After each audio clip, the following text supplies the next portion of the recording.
Tetsuro Araki is quite possibly the most successful TV anime director of all time. Even if he had only worked on shows which appealed exclusively to anime fans, the international successes of High School of the Dead and Guilty Crown would be enough to make him noteworthy. However, what makes Araki special is that he's also directed two of the most widely known anime series of all time, Death Note and Attack on Titan. Each of these were not only mainstream successes in Japan, but reached an impressive international audience. The two are listed as the first and fourth most popular shows on my anime list respectively, and generally come up in conversation among people who might not even consider themselves to be anime fans at all. In one interview, Araki himself said that friends of his who had never watched any of his shows were telling him about how cool Attack on Titan was. I mean, hell, you've heard of these shows, right? And I'll bet you've got at least one friend who thinks that at least one of them is the best thing they've ever seen. To be fair, Death Note and Attack on Titan were both highly successful manga series before they ever came to animation, and a lot of what makes each of them work is inherent in the original stories.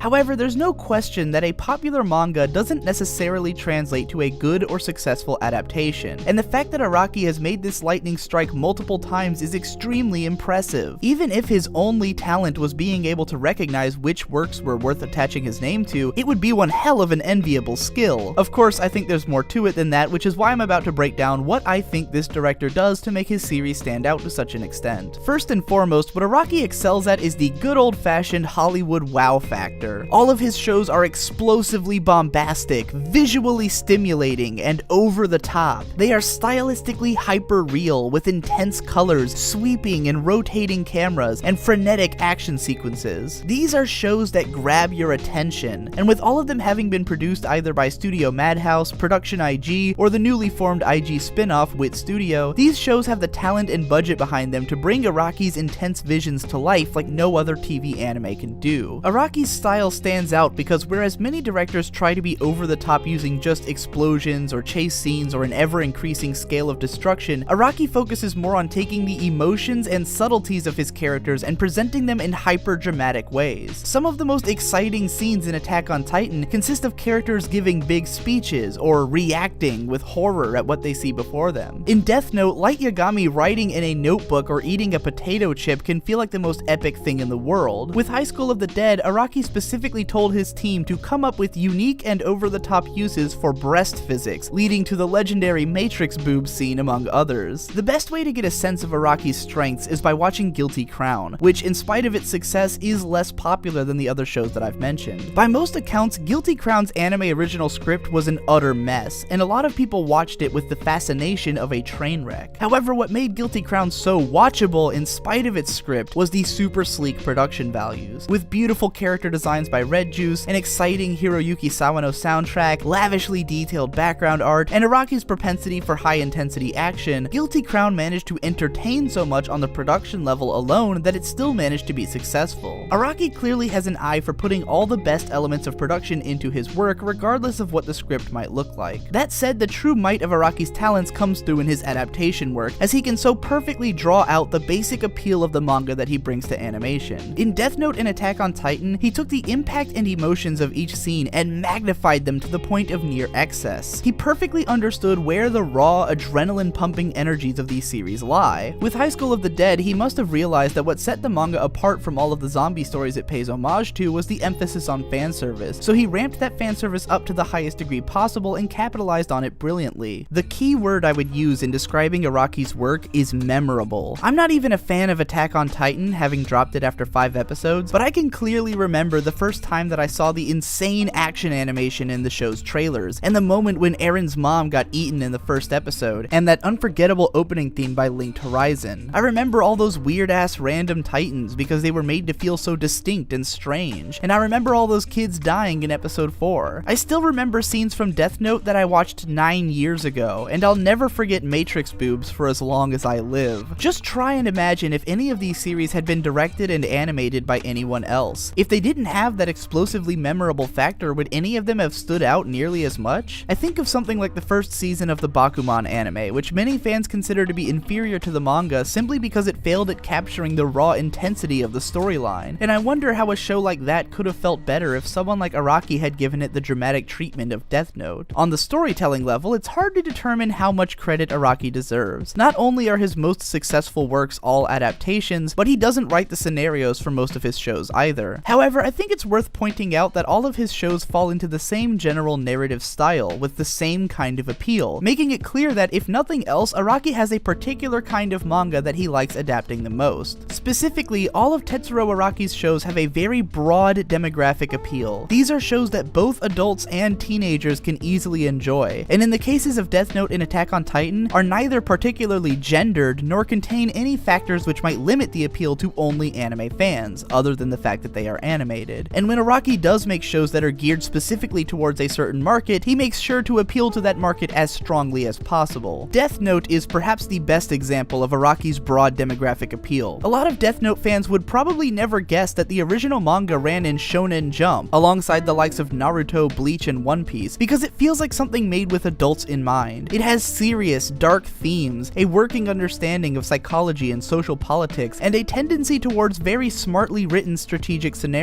However, I don't think there's anything in Death Note which is so complex that the average 14-year-old couldn't easily follow along with it. All of the character motivations are made explicit again and again, and any of the complex scheming is explained in great detail. When the series raises a moral question, it is sure to spell out the nature of that moral question for the audience. Death Note takes the types of social concerns faced by adults and presents them in such a way that a teenager coming into contact with those concerns for the first time can easily understand. As such, Death Note can feel completely mind-blowing to teenagers who have never seen anything like it, while being good enough for adults to remain engaged with it all the way. Likewise, Attack on Titan is an incredibly straightforward narrative, but is heavy enough with its dramatic moments and intense scenes of violence that it can attract both an adult and teenaged audience. Adults have a tendency towards dark, mysterious, and bleak fictional universes, while teenagers like to see exciting, violent scenes that make them feel more adult for being able to handle them. Even High School of the Dead is obviously geared towards those audiences, and Araki himself said that he was aiming to make it something which his 14-year-old self would have been rushing out to buy on video. Araki rides that perfect line between the sensibilities of a teenager first getting into the world of adult media, and an adult who can still be excited by the dark, mysterious, and sometimes intelligently written universes of his work. To me, the library of Tetsuro Araki makes a strong parallel to that of Hollywood director Zack Snyder. Attack on Titan is his 300, a comic book adaptation with a very straightforward David and Goliath storyline full of violence, crushing defeat, memorable speeches, kinetic action, hyper-stylized visuals, and a color palette of almost entirely browns and burnt orange. Death Note is his Watchmen, hyper-dramatizing what was originally a comparatively more low-key comic book series about a man trying to save the world by killing most of the people in it, with strong socio-political themes and a dark tone. High School of the Dead is his Dawn of the Dead, for reasons that should be pretty obvious. Guilty Crown is his Sucker Punch, an original story which kicks the stylish visuals and music up to 11, but is undercut by a script that goes all over the place and ends up being kind of a train wreck. And Kurozuka is his Legend of the Guardians, because no one watched them. Even when you look at the mentality that Zack Snyder had with making movies like Sucker Punch, wherein he just wanted to appeal to his inner 14-year-old boy and make something awesome, you can draw a clear parallel to Araki's aforementioned comments about High School of the Dead. Hopefully, this doesn't mean that Tetsuro Araki's next work will be his Man of Steel, but only time will tell. Incidentally, Tetsuro Araki has an upcoming project called Kotetsujo no Kabaneri, which will be animated once more by Wit Studio, the team behind Attack on Titan, and written by Ichiro Okouchi, who previously wrote the third most popular anime on MAL, Code Geass. There isn't much information nor any hype surrounding this series just yet, but I won't be the least bit surprised if it's a huge success, regardless of whether or not it's even any good. All in all, while I can't say that I've ever been a big fan of any of Tetsuro Araki's work, I think it's admirable that he knows how to tap into the core appeal of the works he chooses to adapt, and can present them in such an accessible and exciting way. Not unlike Zack Snyder, I get the sense that Araki really enjoys making the shows that he does, and isn't at all cynical about manufacturing them to work for a broad audience. This isn't a guy who directs broad appealing shows in the name of making money, but because he legitimately enjoys those kind of shows, which is why he has such a strong grasp on what will resonate most with his audience. If you are a fan of any of Tetsuro Araki's works, let me know what grabbed you about them and what you think of his style in general down in the comments. And if you like my channel and want to help me keep making more videos, consider supporting me via Patreon or PayPal, or just by sharing this video around.